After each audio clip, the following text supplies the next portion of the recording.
This is Big Podcast. It's Build a Big Podcast, the marketing podcast for podcasters. I'm David Hooper. BigPodcast.com is the site, and this is the podcast that is about growing your audience, spreading the message, making a bigger impact with your podcast. I don't talk about tech unless it is in service of those things. This is a split level episode. There are two different ways you can take this episode. Maybe you will take it, both of them. You'll see what I mean in just a second. You probably have been in a situation where you hear other people talking, or maybe a group of people, and you think, I would love to get in on that conversation. You're at a restaurant, you hear somebody beside you, man, it sounds like they're having a lot of fun. I'd love to get in on that. That's basically social media in a nutshell. You see a thread with various comments, you jump in. And 3 seconds after you post your comment, a fight breaks out. I'm kidding. That does happen sometimes, but only sometimes. I bring it up because this can stop people from joining in a conversation. You're afraid of what's going to happen when you join in. And that's exactly what you want people to do when you put something out on your podcast. You want them to join in. You don't want them to be afraid. You know Dave Jackson. He's got a podcast called School of Podcasting. And if you don't know him, look him up, School of Podcasting. It's easy to remember. It's one of the few podcasts on podcastings that I check out every single episode. It is very good. He's been doing it for a long time. He knows a lot about podcasting. He's well connected. He's got very interesting guests for his podcast. Recently, I was listening to an episode and he had a guest named Doc G. Doc G's podcast, it's called Earn and Invest. It's a popular podcast in the financial space. And remember, Dave's podcast is about podcasting. So the topic of guest selection came up. This is something that all podcasters, if you have a successful podcast, you're going to have people reach out to you. So they're talking about the topic of guest selection. I'm going to have more on that in a minute. Remember, I said this is a split level episode. We've got the topic of guest selection that I'm talking about, but I want to break the fourth wall here and explain what I am doing. You've heard me talk about my new book, 101 Podcast Episode Templates. I've got a link in the episode notes so you can search Amazon for more info on that book. Anyway, the book is exactly what the title says. It's ideas and frameworks for podcast episodes and segments. That's what I'm doing here on this episode. This is something that I call the sidecar. I'm taking content that Dave Jackson has already released and I'm attaching something to it, joining that conversation. The reason I call it the sidecar is because the main power comes from him. He did the work to get the interview, made the connection, he scheduled it, recorded it, published it. Then I come in and I attach something to it, much like a sidecar. Hopefully, this is something that adds to the conversation. Do you need permission to do this? Maybe. Most people are cool with it. It's a good idea to check. I checked in with Dave. Not really. I said, Dave, I'm going to use this clip. I didn't ask, but keep in mind, I've known Dave for 20 years. We knew each other before we got into podcasting. That's how long we've known each other. So I knew he was going to be cool with it. You can jump in on this depending on your level of comfort. You may want to get permission. Hell, you might want to get a notarized document, have written permission that you're going to do this. However, let me tell you this. I don't think I've ever been turned down when I want to do something like this. If you're worried about being turned down, but you're not afraid of jumping in, you may want to take the it's easier to ask forgiveness than permission option. And speaking of walls to break, boom, let me break the fifth wall. Is there such a thing? I want to talk about how people get great interviews on their podcast. One of the ways to do that, Riverside is the leading platform to record studio quality remote podcast and also video recordings from anywhere. It's used by over 70,000 people like Guy Raz, Gary Vee, companies like Spotify, the New York Times, 70,000. And it could be 70,001. If you want to jump in, there's a free trial available to you. You can check it out, riverside.fm, should you decide to get the paid option. And if you're going to do something like Dave is doing, every week you're setting up interviews, even every other week, you may want to think about that. Here's a coupon for you. It's going to save you 15%. Big Podcast, BIGPODCAST. It's one word, riverside.fm. Take the free trial, and if it's something that you like, Big Podcast will get you 15% off. It's got great quality. One of the things that I love about it, it's what we call a double ender. It's recording the guest on the guest side of the interview on that computer. It's recording you on your computer. Then it stitches the whole thing together. You've got 2 separate tracks that you can edit easily. It's really easy to do, as easy as sending a link. So easy, your grandmother can do it. It's riverside.fm, the code to save that 15%. Big Podcast, BIGPODCAST, one word. Back to School of Podcasting. I'm listening to it like I do every week. I hear Dave interview Doc G, and I hear a response to a very common issue. Here's the issue. Guest pitches. Like I talked about, you're getting pitched if you've got a good podcast or even a consistent podcast. Here's a clip from Dave G talking about the pitches that he gets. See if you can relate to this. If you do podcasting long enough, and certainly if you have a little bit of a fan base, eventually you're going to get tons and tons of pitches. You just start getting the emails one after the other. Often I'll get audience members too who say, I'd really like to come on the show because of this. Then Dave comes in and he gets to the problem with this question. How do you politely tell them, no, thank you? Doc G's got an answer to that question. Here's his solution. Usually my answer to them is, your story is interesting and boy, you've done some really cool things. My issue is that the pressure really in creating a podcast is that at some point you need to start focusing on what's really unique about someone's story. In the personal finance space, we get tons of people who say, I paid off $40,000 of debt and then I started a side hustle and now I have 6 figures in the bank. When you first start, that's really interesting. When you've been doing this for a few hundred episodes, it's interesting, but it's not unique. As I heard that, I thought, I've got to do a sidecar episode on that. It was one of those things I thought, man, that is a really good way to do it. And as I'm thinking that, the tape's playing, Dave jumped in. Here's what he said. Do yourself a favor, hit the back button one time because that was gold.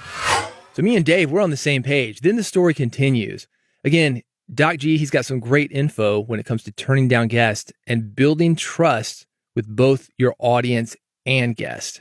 When someone takes the step of being vulnerable and writing you their story, a lot of these are validly cool stories, but not necessarily fit to the format and what I'm playing. There is, and I tell people this all the time, there's really a pressure to not talk about the same thing all the time. I think as a podcaster, I really try to create a varied experience. Maybe not every episode, but certainly from time to time so that it feels like they're getting something new or different. So it's not always the easiest conversation, but you rarely get ahead by lying to people or you rarely keep your audience members or keep the respect of your community by putting them off or lying to them or having them on the show when you don't feel like it's going to create a good episode. Because you and I both know this. My best episodes usually are when I'm super excited about the person I'm having on. And if you're not feeling that as the interviewer, it shows. Good advice from Doc G as far as picking guests and also episode topics, turning people down, building connection. That's from School of Podcasting. You can look it up wherever you get your podcast, School of Podcasting, or go to schoolofpodcasting.com. That's part one of the sidecar episode. You play something that you've picked up elsewhere. Part two, that's where you jump in with your commentary. As far as what Doc G is saying, I want to break that down into 3 parts. The first thing that he said, he talks about keeping episodes fresh. I agree with that. That's why I've got a book, 101 Podcast Episode Templates. Don't do the same episode over and over and over again. Same topics, same format. You've got to break it up to keep your audience interested, but you're going to want to break it up to keep yourself interested. With podcasting, because we have it on demand, people can get it whenever they want it, and they can get whichever one of the episodes that you've got whenever they want it. You do not need to record an episode that has already been recorded. They can go back to the archives and get those episodes as easily as they could get any kind of new episode that you've got. Speaking of that, I'm not going to talk anymore about keeping episodes fresh on this episode because I've been talking about that. That's the whole point of the book, 101 Podcast Episode Templates. If you want to hear me talk more about that, go back in the archives. bigpodcast.com/subscribe. We'll make sure you're subscribed. You can go do that easily. Also, obviously, the book is available, 101 Podcast Episode Templates. Let's move on to the second thing that Doc G was talking about, and that is guest selection and getting great stories. Now, he's not talking about how to get those great stories out. He's talking about somebody who's got a great story. And that's one of the things that you're going to need to start with when you select a guest to have on your podcast. I probably get 20 or 30 pitches per week. Many of them are from publicists. The others directly from the guests themselves. Most of these pitches come to me via email. Sometimes they come in through LinkedIn or some other social media site. Even though I've got a section on my site that explains that I need potential guests to fill out a form, I can understand that somebody might miss this. Somebody might hear my podcast and they're going to come directly to me. They're not going to think about going to the website, checking for any kind of submission details. I've certainly made that mistake because not only have I booked myself on podcast, I've booked other people as well. Let me give you a couple of examples of the emails that I get, because what's in these emails, that affects how I respond to people. I mentioned having 20 or 30 of these a week. Some of them are repeat customers. This person, she tried me 4 times. She's a booking agent. She lists the guest name and she says, potential guest for Build a Big Podcast. So this podcast here. Hi, David. I'm reaching out to you after having the opportunity to check out Build a Big Podcast. After listening, I wanted to connect with you about a marketing strategy expert who knows all the ins and outs of brand sustainability, data product development, and more. Does that sound like somebody who's a good match for this podcast? Brand sustainability, what does that mean? You're going to have a brand 10 years from now and people are going to still be interested? Is that it? Or maybe she's recycling? I don't really know what she means by that. So to me, it's a buzzword. I'm going to, it doesn't really mean anything to me. As a podcaster who talks about podcasting, I want to know that you're in with podcasters. I want to have that same conversation with you that I would have with any podcaster when we sit down. We're going to talk about certain things and we know what each other means. If I talk about condenser versus dynamic mic, you're going to know what that is. Compression, you're going to know what that is. If I mention the word de-esser, you're going to know what a de-esser is. Any kind of DAW, you're going to have heard of it. That's how I know you're on the in crowd. And that's how I like to be pitched. I want to know that a guest understands my audience. So when she talks about brand sustainability, data product development, I don't know. Data product, tell me what that means. Then she says, meet blankety blank. And I'm going to call her Joan. That's going to be her pseudonym. Meet Joan. Joan is vice president and head of operations for blank, leaders in podcast marketing. Okay, so apparently this company is into podcast marketing. That's a good match. She's a marketing and strategy expert in the advertising industry with a strong focus on client services. I don't know what that means. Business intelligence and analytics. Okay, pretty general. And data product development. There those words are again. Joan specializes in data-driven insights and advanced analytics to enhance support for staff and clients, and has experience in development of tools, data visualizations, technologies, and technical solutions for business intelligence and data governance processes. If you tuned into this podcast and I said, today the topic is technical solutions for business intelligence and data governance processes, what does that even mean? That might be something good for a podcast that's talking about the podcast industry and these guys that are really excited about analytics and advertising and futurism and where's the podcast industry going. That's not what I do. What I do is I help you connect with people better, because when you connect with people, because your audience is made out of people, you grow your audience. And when you connect with people, you're better to sell those people. And when you connect with people, you're better to get advertisers that know that you connect with people and can actually sell something to those people. So this means nothing to me. Joan and Blank, the company name, are the forefront of brand suitability. I don't know what that means. Is it different from brand sustainability? Through their long list of tech-enabled solutions approaching brand suitability from a 360 perspective. Okay, all right. What do you need me for? If you got the whole 360, why am I here? That was on April 19th. So 3 days later, she writes me this. Hi, David. Just wanted to circle back again on the potential guest spot on Build a Big Podcast. I'm available to answer any questions you might have about Joan. Looking forward to hearing your thoughts. Well, you heard my thoughts. My thoughts were nothing. I don't know what you're talking about. And in order for me to get a response, I'm not going to drag you through the pitching process, be like, what the hell are you talking about? You need to come to me when you're pitching and you need to say something in my language. Maybe I'm a dumbass. Maybe I'm just like not getting all these buzzwords that all the corporate guys do. I came up in the music industry, the entertainment industry. We do things a little bit differently. We connect with people. And that's why you hear me talking about people. That's the response.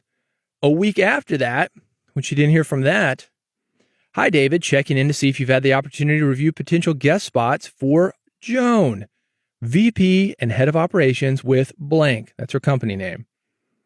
I'd love to connect with you as I think she'd be a great ad for your already stellar lineup on Build a Big Podcast. As a reminder, and this is bad, she's reminding me of all the stuff that I didn't want. As a reminder, Joan can chat about brand sustainability, data-driven insights, and advanced analytics to enhance support for staff and clients, development of tools, data visualizations, technologies, and technical solutions for business intelligence and data governance processes. Please let me know if I can provide any additional information or if I can answer any questions about Joan. I look forward to hearing your feedback about this opportunity. Oh, is it an opportunity? Sorry. I'm a middle-aged snarky guy now. I've been podcasting since 2005. By God, you don't even know about podcasting. All right. So a week later, hi, David, checking in with you again to see if you'd like to further explore Joan as a potential guest for Build a Big Podcast. I'd love to connect her with you to talk about brand sustainability, data-driven marketing insights, and more. As you may recall, Joan is the vice president and head of operations with blank. Let me know your thoughts about Joan. Look forward to hearing from you soon. Let's analyze this a little bit. She's come to me with 4 emails, and in some ways, it's like a little kid, right? Mommy, mommy, mom. Can we do this? No. Can we do this? No. Can we do this? No. Can we do this? No. Change your pitch up, man. The first thing isn't working. Change it up. So this is a critique on that. This is a critique on the pitch. You've got to go to people in a way that they will understand. The same thing that you would do for your listeners. I can't come to you with brand sustainability and data-driven insights if you don't know what that means. Now, if she came to me and she said, David, I listened to your podcast, which she did say, and you always talk about 3 things. You talk about connecting with people. You talk about growing your audience. You talk about making more money with your podcast. She could have added those things to the end of that sentence. Joan can talk about brand sustainability and data-driven insights that will allow you to connect with people, get them excited about your podcast, make more money with your podcast. Maybe I would have paid attention. But as I mentioned, it is not my job to drag a publicist through the process of getting something great for my audience. You've got to come with a basic foundation. This lady may know all sorts of things, but it's not her for one. It's the person she's trusted to do the job. The person she's trusted to do the job isn't doing the job. So I'm not going to feel bad about not responding to her. I say that because a lot of people say, well, if somebody's interested in my podcast, I can't say no. Yeah, you can say no. And they went to the trouble to email me not 1, not 2, not 3, but 4 times. Maybe I should say yes. No. You got to look out for your people, man. You do. And I think that's where Doc G was right. He understands that even if you've got a great story, if it's the same story you've already told a million times, it loses its edge. We've seen this with pandemic numbers. Remember a couple of years ago, COVID had just started up. I remember right outside of Nashville, we've got a case of COVID in Williamson County. Oh my gosh, a case of COVID. How many people do you know that have COVID right now? A lot. We've got our first death in Tennessee due to COVID. Oh my gosh, somebody died. Now what do we have? 1 million people dead? You develop a callus. You're like, yeah, just 1 million? You got to change it up for yourself, and you got to change it up for your audience if you're going to get those guys to pay attention. And again, to split level this thing, that's the content that you have, but it's also how you pitch your podcast. It's also how guests are pitched. She came back with the exact same pitch, and more isn't going to get her where she wants to go. She basically sent me the same letter 4 times. Strangely enough, somebody else from that same company, the same booking agency, pitched me somebody else from the same company that Joan works for. Not interested in the VP, maybe you want the president. And it was the exact same pitch. Let me give you another example from a booking agency. This is from somebody I was actually interested in. And there's a little bit of a twist to it, which is why I mentioned it here. I'm going to change this name of the guest to Jane, by the way. So when you hear me mention Jane, that's not her real name, but that's the person that was being pitched. Hi, David. I hope your day is going well. I'm reaching out with an opportunity for you to talk with podcasting expert Jane. Jane is the founder of Blank, a weekly podcast newsletter and podcast, as well as a job that Jane works. Jane's company is celebrating its upcoming 5-year anniversary, and Jane has never skipped releasing her weekly podcast. Okay, that's a lot of people. Jane is a podcast marketing expert. She already said that. She's spoken on panels and conferences such as, and then all the same panels and conferences that everybody else has spoken at. Not a real big deal. She's a graduate of Blank and founder of Blank. And I want you to make note of those because those are actually the two things that I was interested in. On top of all this, and then it talks about she's a fan of podcasts. All right, great. So is everybody. That's why we're working in this industry. Well, maybe not everybody, but most of the people that have been in this industry, Dave Jackson, for example, that I'm doing the sidecar off of, 2005 is when he did his first podcast. And I can call up Dave Jackson, and I'm talking about something off tape. I can just call him up 10 p.m. on a Friday. Man, you want to talk podcasting? He'd be like, hell yeah. Most people in this business are pretty excited about podcasting, at least the independent creators. Some guys, it's a job, but the independent guys, this is an independent person, not that big a deal. Although I'm happy to see both independent people in podcasting and also people who are excited about it. If you'd be interested in speaking to Jane to learn more about her various activities in the space, please let me know. I'd be more than happy to set something up. I want to go back to one sentence from this. It said she's a graduate of Blank and the founder of Blank, which is, I guess, maybe an organization or a movement that she'd set up.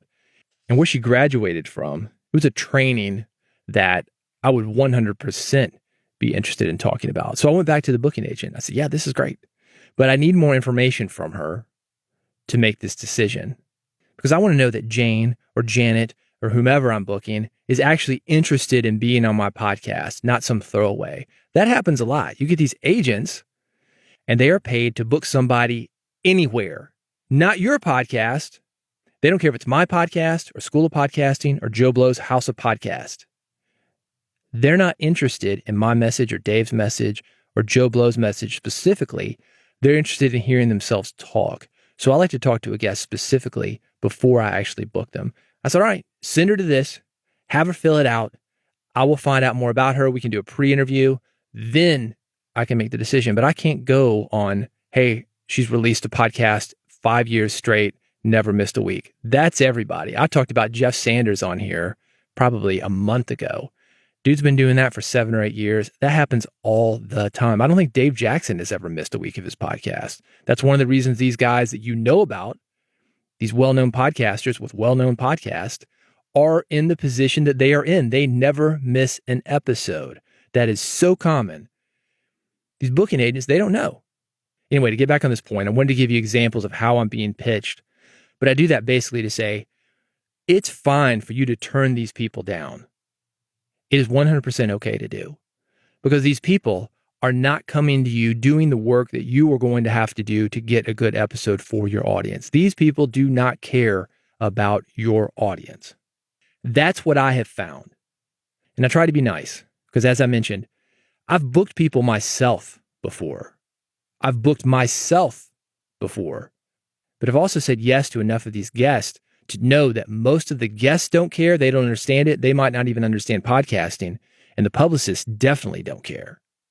Let me leave you with an example of this. If you're still on the fence, like, I don't want to turn people down or I feel bad about ignoring people. Imagine the neighborhood that you are living. I know my neighborhood is full of nice old houses, mature trees. The people who bought into this neighborhood, for the most part, that is why they have moved here. You might call it a historic neighborhood. It's one of the older neighborhoods in Nashville. But we're going through a process of gentrification, meaning a developer comes in and it's cheaper to tear down the house and build a new one than it is to fix the current one. They have one business model. They may even have one house plan. Sometimes these developers are like, yeah, I think I've seen that house before. They buy the plan, they put the same house everywhere. It's like Monopoly. You got the same houses on Boardwalk as you do on Baltic Avenue. not only will these developers tear down an old house and put up a house, the house is going to be bigger. And because the house is bigger, they're going to cut down those mature trees. That bigger house has a bigger roof, so more water is going to be shed from that roof than the previous roof. That might go into your neighbor's yard, could even flood them. We have floods in Nashville. Got these floodplains.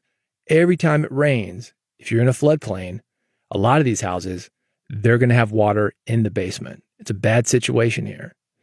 And you've got this house and it's shedding more water, and he's cut down the trees, so there are no trees to collect that water. The developer sells the house to somebody who doesn't know the history of the neighborhood, doesn't know how this affects anybody else, and the developer is out to go do it to another place. Like I mentioned, it could be Baltic Avenue, Marvin Gardens, Boardwalk, whatever. It's the same house going up. People make their money and then they leave. That is how a lot of these booking agents are. They do not care about your podcast. They care about getting a guest booked. Who do they work for? Not you. They work for the guest. Now, that's not to say they're not some great booking agents. Being in the entertainment industry, being on broadcast radio, I work with some amazing booking agents, some amazing publicists. That's what we call them in that area, publicists, PR people. And they will work with you, and they want those long-term relationships with you because they know that if they give you somebody bad, and I've had this happen, and I don't work with those guys again. Ugh.